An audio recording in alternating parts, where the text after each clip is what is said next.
1 or 2 plus 1 equals 1 no equal 3. Good job. And you really Wanna show it, and you're happy, and you know it, baby. All right.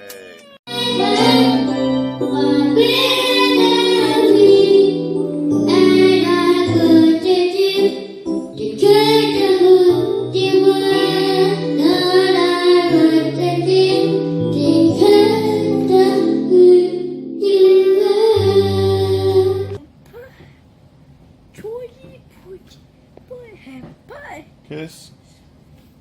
Kiss a girl and make it cry. Make a boy care as you wish. Georgie, Hello, my name is Levy Barnes. I have 2 children that were diagnosed with autism. I don't like to say that my child's autistic because I don't really believe in labels, but if you're going to put a title behind it, it will be autism. But neither one of my sons spoke. My oldest son, he didn't speak until he was 3 years old, after he was 3 years old. And I just knew he could talk, though. I really knew he could talk, and we were using the therapies and everything. And so I'm going to share 3 or 4 steps that you can use to get your child to talk if they are nonverbal. Because I will be honest with you, what the speech therapist didn't help. But I just knew, like, inside me, like, he had the ability to do it. And so some of you saw the video of my son. Now he's reading, he's he knows a lot of stuff, he sings, he's mathematically inclined, but he wasn't speaking at all. So this video is for parents who have children who are nonverbal, and it may not work for everybody, but I believe that if you try this approach, it may work for a lot of your children who may be on the middle to higher end spectrum of, and even if they are on the lower end spectrum of autism, I believe that this method could work. So I'm going to share with you the steps that I took. Thank you. The first tools I want to share with you is your TV. Your TV, and I have these 2 things right here, tablets or iPads. First instructions I want to give: toss them. Pull them off of them. Pull them off of this TV. Pull them off of your tablets. That's the very first step. That's the worst thing you could give somebody who has a speech delay. It's something that is constantly stimulating them all the time. You're all done? All right. So that was the very first thing I did. I pulled them from TV. They could not watch TV at all. No tablets, no stimuli whatsoever. That was the first step. Second thing, don't just give your child anything. Don't baby them. When my son was thirsty, I knew he was going to want something to drink. So the next thing that I did was I didn't just give them their drink. I didn't just give them their food. I made demands. If you want something, that's my bird in the back talking. But if you want something to drink, if you want a snack, you have to give me something. And so my son, he was able to climb everywhere. Both of them, they were able just to get everywhere. So what I did that morning, my wife and I, we hid their drinks and we presented the drinks to them. And when we came to them, we said, "Are you thirsty? You want your cup? Say cup." And of course, and they do all the little gyrations and things, and we get them to stop the gyrations, get them to stop. And I just have to say this, just as an interjection: don't allow them to just space off, because a lot of, they do the little tick, tick, tick, tick, tick, tick, tick things. Get them to stop. I know the psychologists, when they say, "Oh, let them do it," stop them from doing it. Get them to keep still. If you have to hold them down and let them just stay there until they're finally calmed down, you have to demand from them. Anyway, after we got them to stay still, I focused them in. They don't have eye contact, so I put my face like real close to them and I said, "Cup. Cup." and of course he didn't respond. I refused to give him a cup. I would not give him his cup until he gave me something. And so finally, after 4 or 5 hours, of course he's thirsty by this time, and he sees me constantly, cup, cup. After about 4 or 5 hours, and some of you may think it's barbaric, but I want my children to survive. I want them to thrive. And so I felt I had to do what I need to do to get them there. Cup, cup, cup, cup. And I would drink something from them. Cup, cup. After 4 or 5 hours, he finally went, cup. You can have your cup.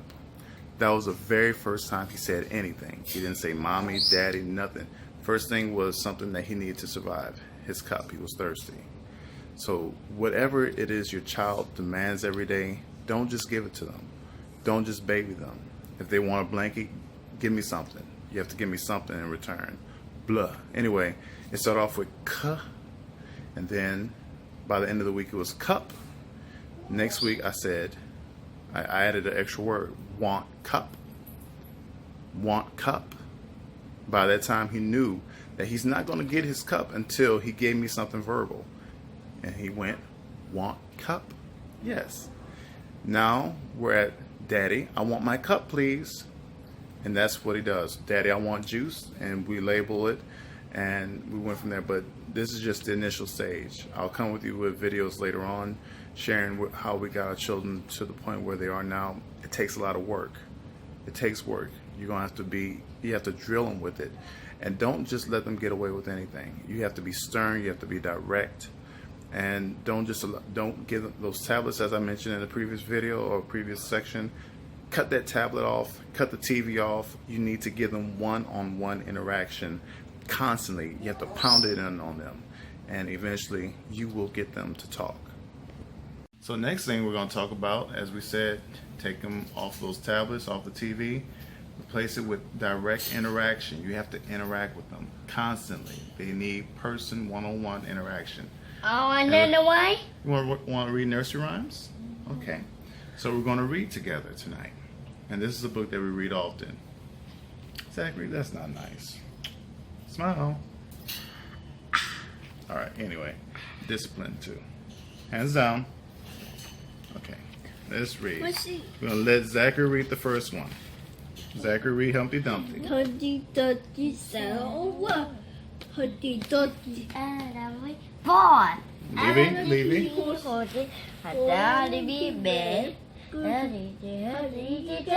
Again. Good job. Third thing, teach them as if nothing is wrong. Teach them still. So I will sit them down, I have flashcards, and I will first start off with them pointing. Oh, look, cat, meow, meow. Play with them with the cat. I taught them the alphabets. We went through the alphabets every day, and they wouldn't even say it to me for years. 3 years went by, I was going through the alphabets and everything. And when that week I told you that my son first started talking with the cup, that second week I was able to get him to say his ABCs. But check this out, he started saying them, the rest of them, without me. Meaning that those 3 years where I was pounding it in on him, he was retaining it, and he knew his ABCs. And on top of that, old boy knew how to count to 40. But he wasn't talking, he wasn't verbal. You'll be surprised what your child is able to do, but you still have to teach them. You have to teach them and demand. So it went from the cup, A. I would not let them move. He couldn't fidget or anything. I will keep him still.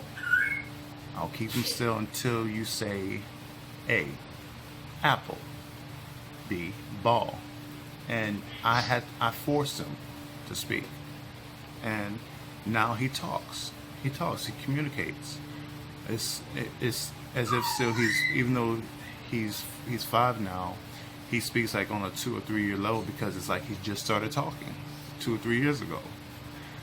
And the same thing with my other son. The same exact thing. So I just did this video to encourage parents that some of your children, they are able to talk. And now every one of you, you know your child, you know, you can better understand your child than other people, than me. But demand from them. Don't just let them get away. Don't just settle with what the doctor or what some of the prayer professionals are saying. Stretch your child to the limit and see what they can do, because you may be surprised. So my 4-year-old, I have a 4 and a 5-year-old. My 4-year-old, he was reading at the age of 2, and I didn't even realize it. He picked up phonics. He picked up. I told him their colors, and so you have to teach them as if they're regular children, and demand from them, and you have to communicate with them, even though they may not respond. Respond for them and give gyrations, give emotions and notions to get them to respond. And I believe if you pound it on them like the same way I did my children, they will eventually respond and they will talk. So my children, they still are labeled as autistic, but I believe that we're going to be able to overcome that label. I believe in prayer. My son, it was a miracle in itself. He really should have been dead, but God spared him. So I hope this video was encouraging to someone, and please share with me if this worked for your child, because it worked for mine. And I'll share my other tactics that I use to get them to read.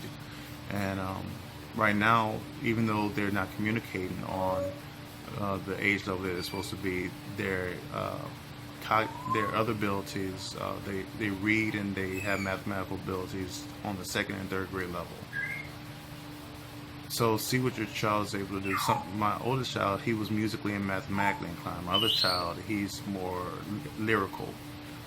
He can read. So your child may be labeled as autistic, but find out what they're able to do and feed off of that. Anyway, my name is Levy Barnes, and I hope, again, this was helpful to you.